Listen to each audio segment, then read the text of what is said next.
Pape Satan Aleppe, cominciò Pluto con la voce chioccia, e quel savio gentil che tutto seppe, disse per confortarmi, non ti noccia la tua paura, che, poder che egli abbia, non ci torrà lo scender questa roccia.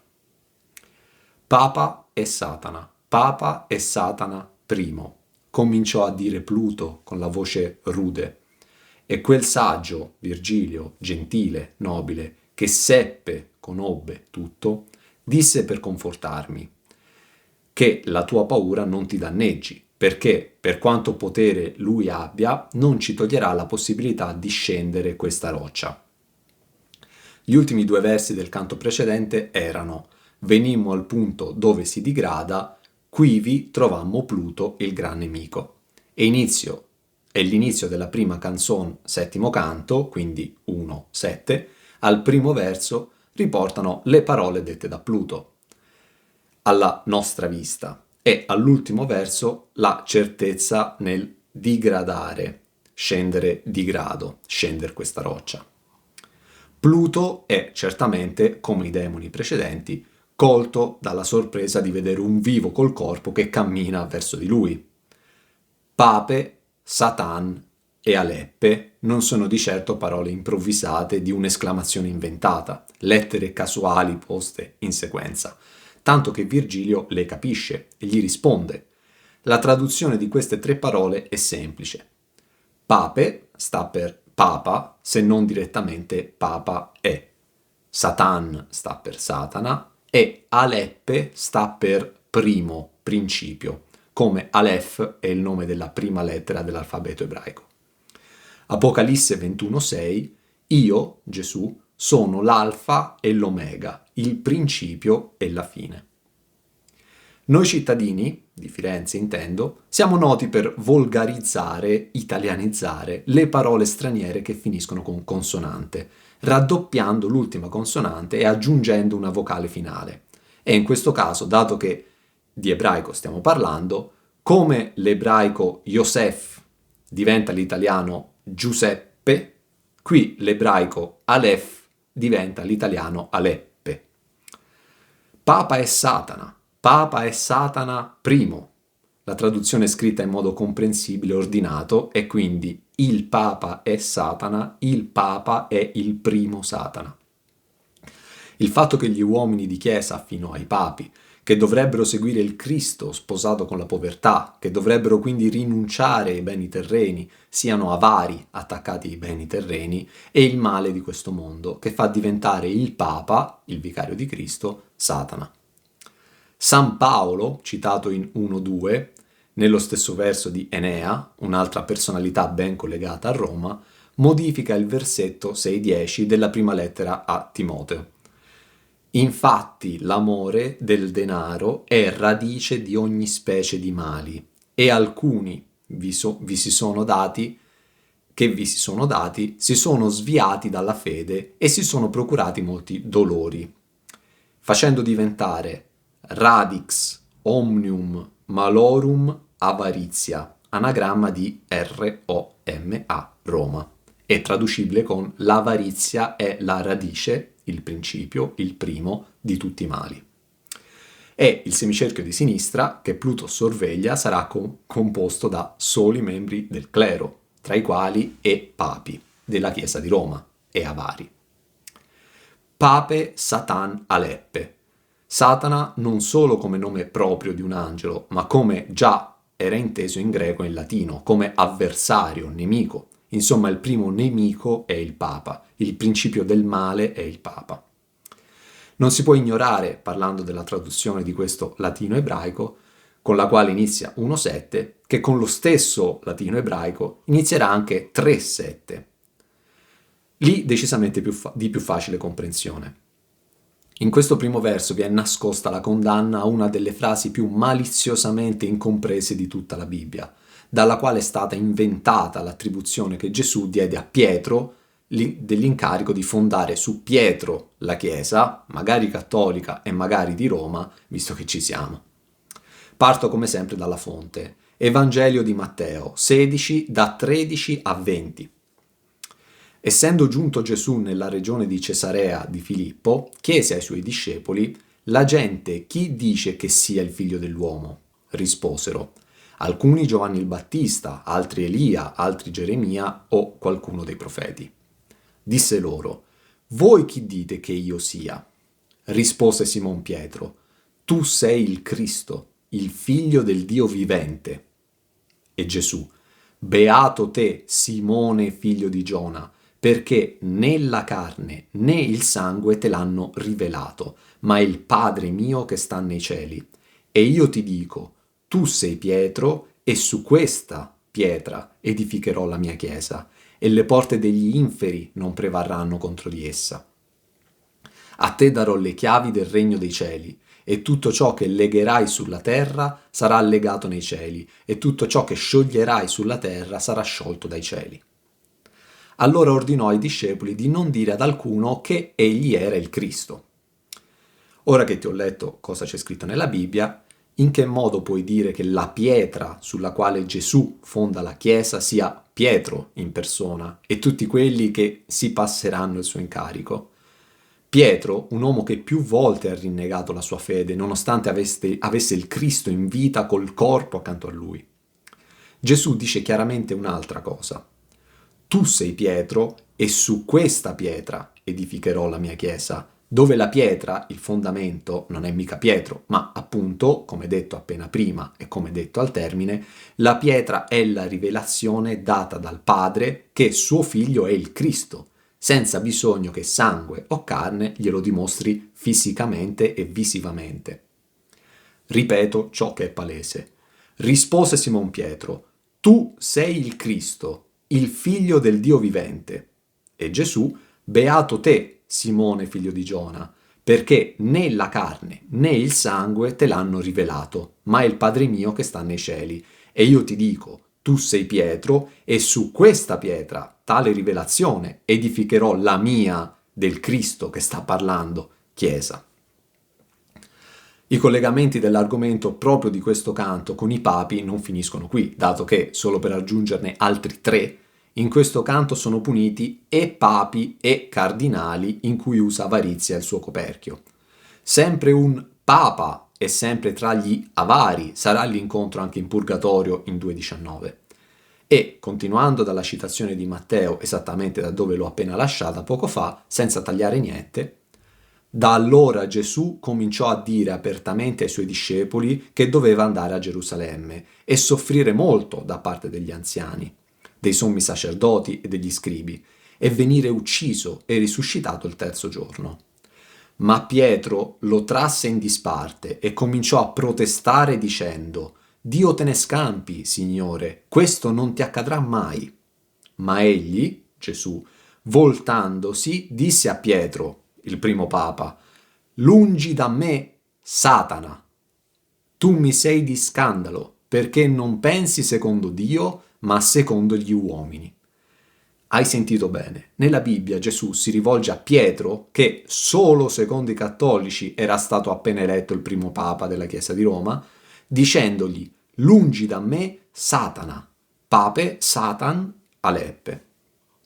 Torniamo al canto. Chi è Pluto? Beh, dopo una Dido per Didone troviamo un Pluto per Plutone. I greci attribuivano la signoria delle ricchezze a un loro dio minore che si chiamava esattamente Pluto, mentre il dio degli inferi lo chiamavano Ade. Per i romani invece Plutone, oltre che al dio della terra con tutte le sue ricchezze, Plutone il ricco era anche il dio degli inferi, marito di Proserpina che lui stesso rubò e sposò, pluricitate nella mia opera 1,9, 1,10, 2,28. È fratello di Giove, dio del cielo, e di Nettuno, dio delle acque. Questo è il mio Pluto, che nell'ultimo verso del canto precedente descrivo come «Quivi trovammo Pluto, il gran nemico». Sempre in quel canto, 1,6, si è accennato al Cristo come di qua dal suon dell'angelica tromba quando verrà la nemica podesta. E chi è l'ultimo nemico che il Cristo sconfiggerà nel giudizio universale, il suo gran nemico? Prima lettera dei Corinzi 14, da 24 a 26. Poi sarà la fine, quando egli, il Cristo, consegnerà il regno a Dio Padre, dopo aver ridotto al nulla ogni principato e ogni potestà e potenza. Bisogna infatti che egli, Cristo, regni finché non abbia posto tutti i nemici sotto i suoi piedi. L'ultimo nemico ad essere annientato sarà la morte. Gesù è la vita, il suo gran nemico non può che essere la morte. Certo la ricchezza, l'avidità e la cupidigia della lupa, appena dopo richiamata con la rima lupo cupo, e poi fiera in 1-1 non lascia altrui passar per la sua via, ma tanto non pedisce che l'uccide. La brama di ricchezza terrena uccide, facendoci allontanare dalla via e dalla vita, ma il nemico del Cristo è la morte, sempre da quella lettera ai Corinzi 15, 20 e 22. Ora, invece, Cristo è risuscitato dai morti, primizia di coloro che sono morti. Poiché se a causa di un uomo venne la morte, a causa di un uomo verrà anche la risurrezione dei morti. E come tutti muoiono in Adamo, così tutti riceveranno la vita in Cristo. Morte spirituale e ricchezza terrena vanno di pari passo nel messaggio del Cristo. Per questo, come il mio Cerbero a 3 teste era perfetto per i golosi, che del cerchio precedente, 3 teste e 3 gole ovviamente, il mio Pluto, re delle ricchezze terrene e della morte, è perfetto per questo cerchio, un cerchio affollato da ecclesiastici, e la religiosità richiamata già dal dio demone guardiano. Risulta comico combattere idealmente per decidere se il mio Pluto è il dio minore greco Pluto o il grande dio romano Plutone. È il mio Pluto, tratto dal passato e modificato quanto serviva per inserirlo perfettamente nel mio nuovo contesto. L'intero stesso contesto è tratto dal passato, ma modificato. Come tra poco la fortuna sarà certo anche la dea pagana bendata, ma senza più benda, anzi incaricata dal vero Dio cristiano insieme agli angeli cristiani. Il Cristo chiede continuamente di abbandonare i beni terreni agli altri e seguirlo, per ottenere un tesoro in cielo. Ma questo concetto nella cristianità era già forte nel Vecchio Testamento. Per fare 2 esempi. Salmi 52,7. Ecco un uomo che non ha fatto di Dio il suo rifugio, ma che ha confidato nelle sue grandi ricchezze e si è affidato ai suoi malvagi intrighi. E Proverbi 11,28. Chi confida nelle sue ricchezze cadrà. Tornando a Matteo 6,19 e seguenti, smettete di accumularvi tesori sulla terra, dove le tarme e la ruggine consumano e dove i ladri sfondano e rubano. Accumulatevi piuttosto tesori in cielo, dove né tarme né ruggine consumano e dove i ladri non sfondano né rubano, perché dov'è il tuo tesoro, là sarà anche il tuo cuore. Poi, nessuno può essere schiavo di 2 padroni, perché o odierà l'uno o amerà l'altro, o si legherà all'uno o disprezzerà l'altro. Non potete essere schiavi di Dio e della ricchezza. Questo canto inizia con voce e rime dure: aleppe, chioccia, seppe, nocchia, noccia, abbia, roccia, labbia, e contribuiscono anche a descrivere un Pluto che non è descritto né nel suo ruolo, se non che si trovi lì, né nel suo fisico, tranne appunto il gonfiore dovuto alla sua rabbia. Chioccia non significa aspra, ma rende l'idea della durezza della voce demoniaca, contrapposta alla soavità di quella angelica. Altrimenti il primo verso di 1,32, se io avessi le rime aspre e chiocce, si dovrebbe tradurre con un ridicolo: se io avessi le rime aspre e aspre. Virgilio viene chiamato ancora una volta saggio e gentile, nobile, colui che tutto seppe, col verbo al passato, in quanto in questo passo il riferimento non è limitato alla sua sapienza, ma al fatto che durante il viaggio lui sapesse sempre, quasi, cosa io pensavo e provavo. Anzi, sapeva sempre cosa pensavo e provavo, ma non sapeva sempre cosa sarebbe accaduto, soprattutto in purgatorio. E infatti scrivo che tutto seppe, disse per confortarmi. Virgilio mi conforta dicendomi che la mia paura non deve recarmi danno, nuocere, perché noi scenderemo questa roccia nonostante ciò che dica o faccia questo Pluto. Insomma, io avevo paura, ma lui che sa cosa penso mi assicura che continueremo. Poi si rivolse a quella anfiata labbia e disse: Taci, maledetto lupo, consuma dentro te con la tua rabbia. Non è senza cagion l'andare al cupo. Vuolsi nell'alto là dove Michele fe la vendetta del superbo strupo. Poi Virgilio si rivolse verso quella bocca, labbra, guancia, faccia, gonfiata e disse: Taci, maledetto lupo, consuma, esaurisci dentro te stesso a causa della tua rabbia. Non è senza valido motivo il nostro andare verso il cupo profondo e buio. Si è voluto così in cielo, là dove l'arcangelo Michele fece la vendetta del superbo stupro, grave violenza. Pluto descritto gonfio nella sua rabbia che lo consuma, un essere gonfio che si sgonfierà con la risposta che gli darà Virgilio, come appunto verrà spiegato nella prossima similitudine. Labbra per bocca, per volto o aspetto. Maledetto lupo, tra l'altro in rima proprio con cupo, è richiamo alla lupa cupidicia di 1-1, citata anche in 2:20, maledetta sie tu, antica lupa, che più che tutte le altre bestie hai preda, per la tua fame senza fine cupa.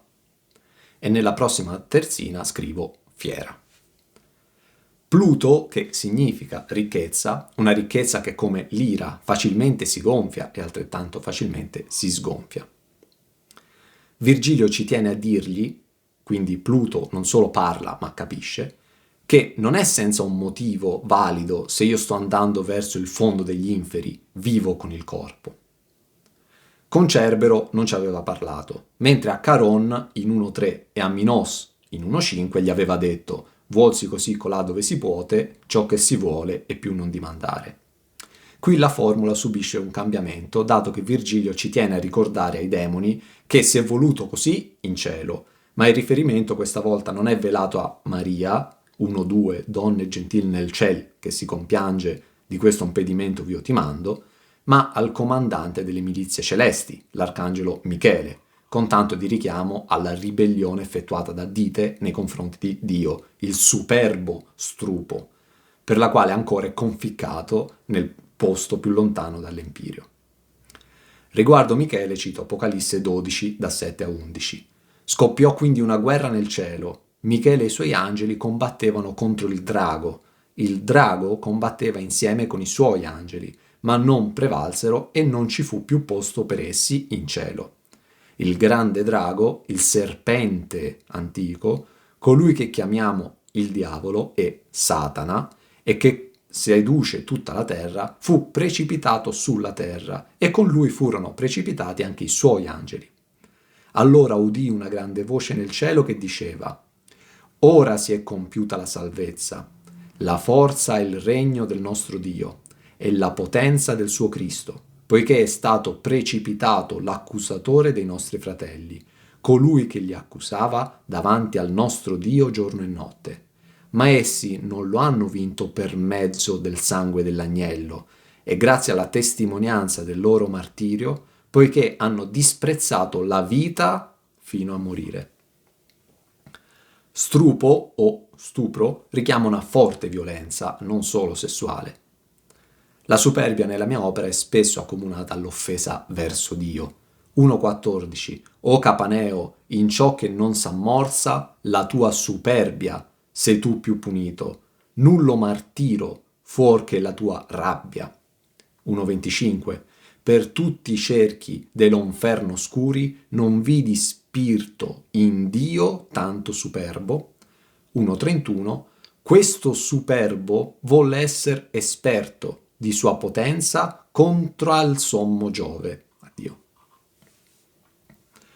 Quali dal vento le gonfiate vele caggiono a volte, poi che l'alber fiacca, tal cadde a terra la fiera crudele. Così scendemmo nella quarta lacca, pigliando più della dolente ripa, che il mal dell'universo tutto insacca. Come le vele di un'imbarcazione gonfiate dal vento, cadono a volte dopo che l'albero della nave che le tiene su si spezza, così cade a terra la fiera, animale selvaggio, crudele. In questo modo scendemmo nella quarta fossa, cerchio, percorrendo, di più della discesa che provoca dolore che insacca, raccoglie dentro, tutto il male dell'universo. Alla risposta di Virgilio, Pluto, che la capisce, cadde a terra sgonfiato come fanno le vele gonfiate dal vento, quando l'albero che le sostiene su e tese si abbatte, cade, fiacca.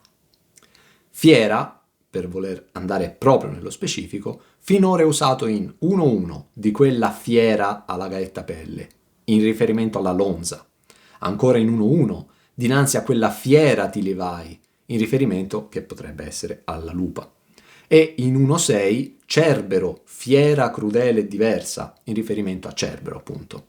Anticipo solo un altro paio di ricorrenze. In 1-12 noi ci appressammo a quelle fiere isnelle, in riferimento ai centauri, e in 1-27 ecco la fiera con la coda aguzza, in riferimento a Gerione. Mentre Cerbero era fiera, crudele e diversa, Pluto è fiera, crudele. Atterrato, Pluto, guardiano, lui sì, di un confine, scendemmo nel quarto cerchio, o l'H, o grado, ma non girone, mi raccomando. Più andiamo giù e più il luogo si restringe e dà più dolore, che noi riceviamo, pigliamo, come già scritto in apertura di 1.5. Così discesi nel cerchio primario, giù nel secondo, che men loco cinghia e tanto più dolor che punge a guaio. Il male di tutto l'universo è lì insaccato e raccolto come un sacco, riferimento anche in 1.6. A 1.6, la tua città che è piena d'invidia sì che già trabocca il sacco.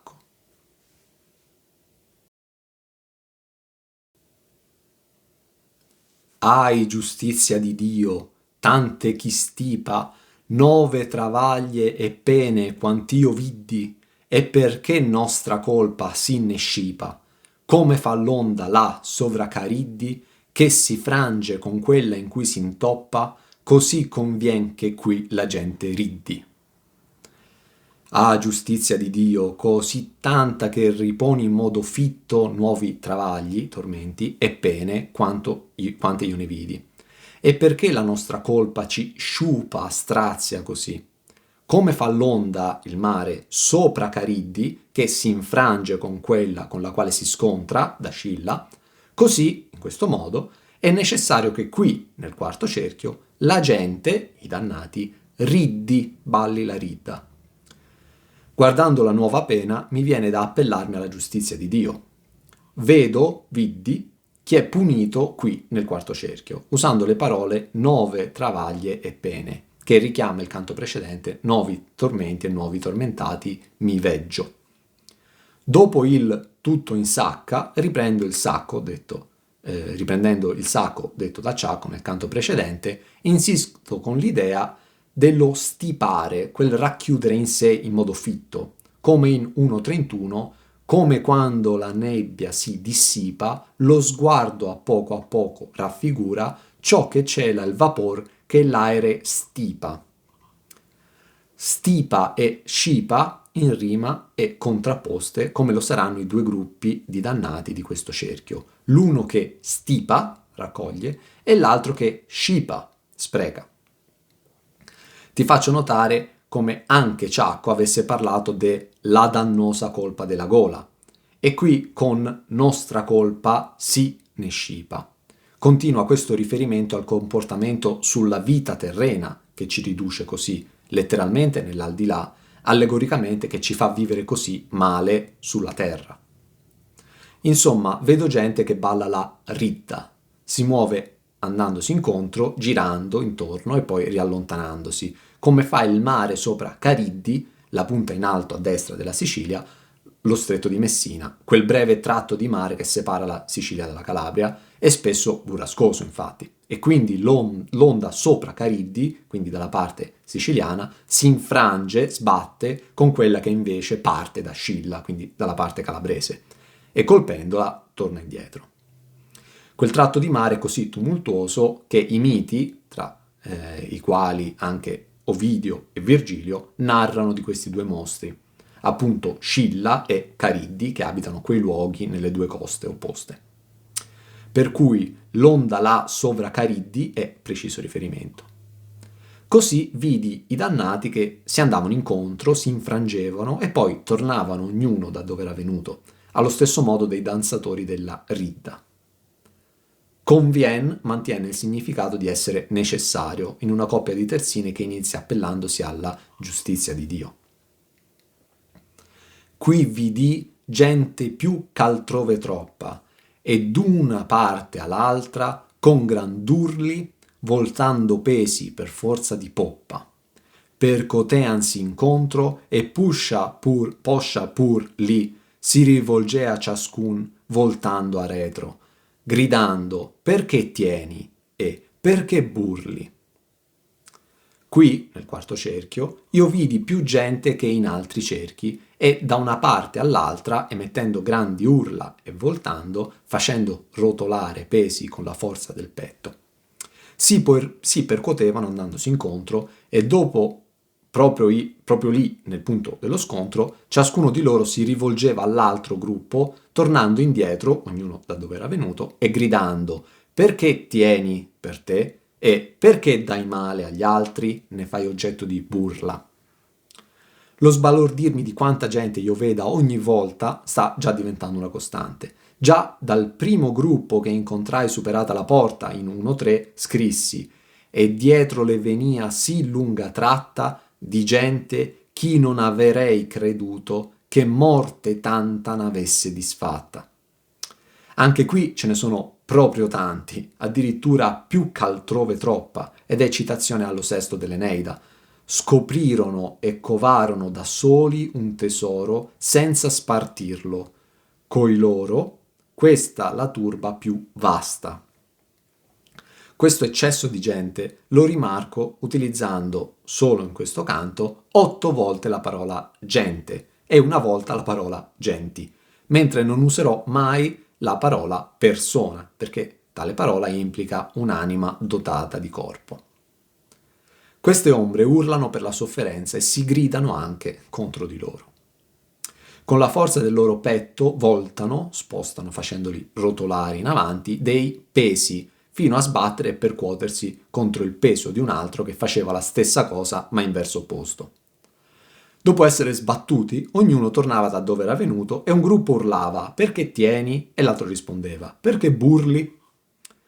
I pesi rappresentano i beni patrimoniali, che non sono di per sé un male, ma lo diventano se vengono trattenuti con troppa serietà, attaccamento, perché tieni, o con il comportamento opposto dell'usarli con mancanza di rispetto, burlare, perché burli. Non uso il verbo buttare e ci tengo così tanto a scrivere esattamente burli da burlare che per formare questa rima ho dovuto attaccare 2 parole diverse, purli. Burli così rima con purli, purli. Il buttare, lo sperperare, il gettare il denaro al vento, non fa parte di questo secondo gruppo che burla i beni materiali, ma degli scialacquatori, puniti tra i violenti contro se stessi. Tra poco di loro infatti si dirà mal dare e mal tenere, al mal tenere per se stessi, è contrapposto il mal dare agli altri. Si intravede già una punizione nello stesso luogo per chi ha commesso e si rinfaccia una pena opposta. Voltando dei pesi, non dei massi, non delle grandi pietre, ma dei pesi, non descrivo la loro materia. Fanno rotolare davanti a loro un qualcosa di pesante, dei pesi, come sempre letteralmente e allegoricamente. Questo è il peso delle loro ricchezze, che non hanno saputo gestire, spostandole con fatica, come anche la fortuna si sposterà in questo canto, ma lei velocemente. Convivio 4:12. Oimè, chi fu quel primo che li pesi dell'oro coperto e le pietre che si voleano ascondere preziosi pericoli cavoe? L'idea di un peso da spostare in eterno nel regno degli inferi è ripresa dallo quarto delle Metamorfosios di Ovidio. Sisifo, rincorri o spingi il masso che sempre rotola giù.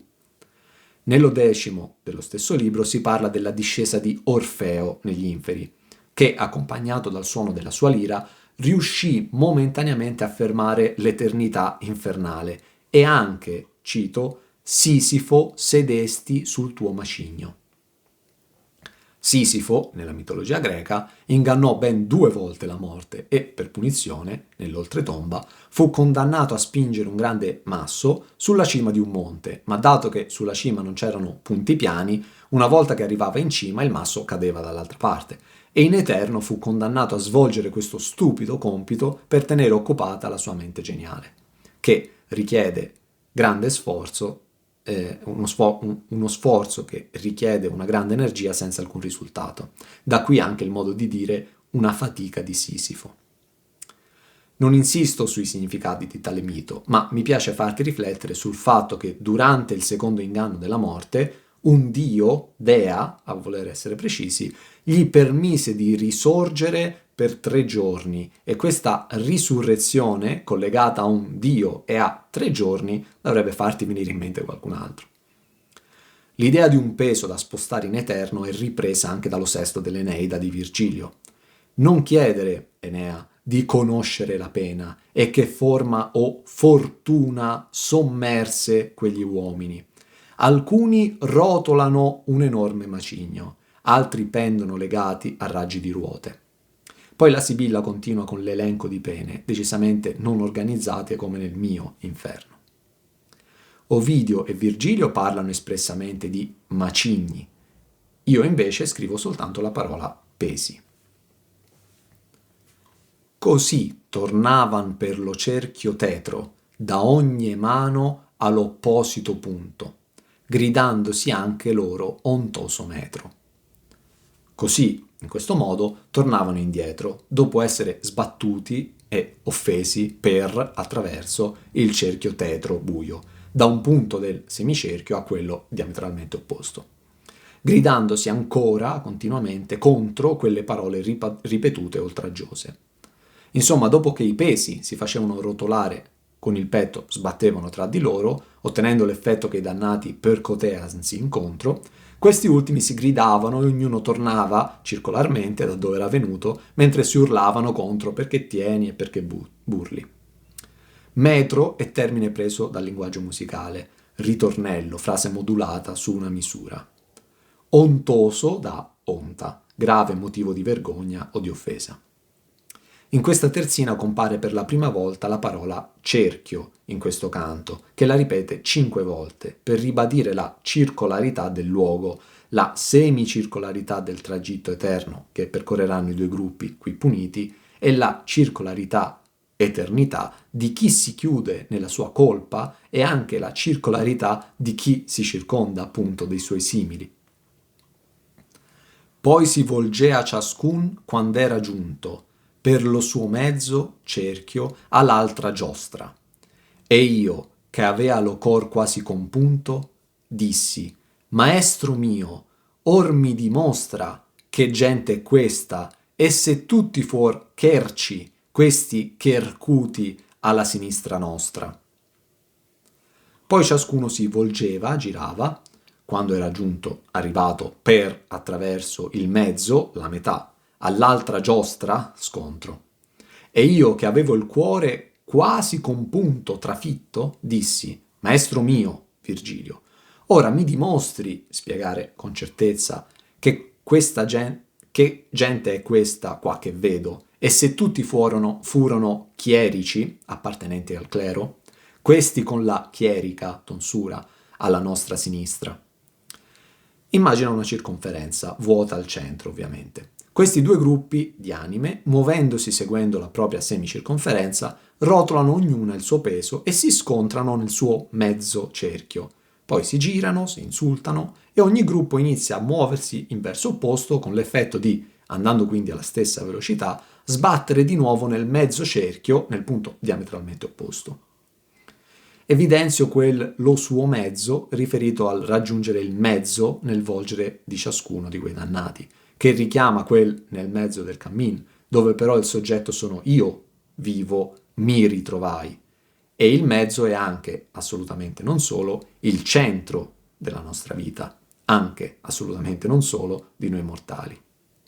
Quindi i gruppi erano due, che andando l'uno in senso orario e l'altro contemporaneamente in senso antiorario, si scontravano in un punto e poi invertendo entrambi il senso di marcia si scontravano di nuovo sul punto diametralmente opposto. Oltre alle onde nello stretto di Messina, oltre al ballo della ridda, questo venirsi incontro, scontrarsi, girarsi e tornare indietro per poi trovarsi di nuovo a scontrarsi, ricorda anche la giostra, quel famoso combattimento a cavallo fatto a fini di spettacolo dove i cavalieri si scontravano dopo aver cavalcato l'uno contro l'altro, ognuno però, come in questo caso, senza invadere col corpo la parte dell'oppositore. Citata anche in 1.22, corridori vidi per la terra vostra, o aretini, e vidi gir gualdane, fedir torneamenti e correr giostra.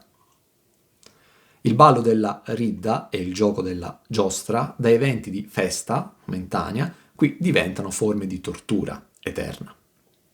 Il gruppo di sinistra, che quindi non riusciva mai ad arrivare nella parte destra della circonferenza, come fa l'onda là sopra Cariddi, che si frange con quella in cui si intoppa, vedo che è caratterizzato dall'essere chercuto, quindi l'avere la chierica in testa.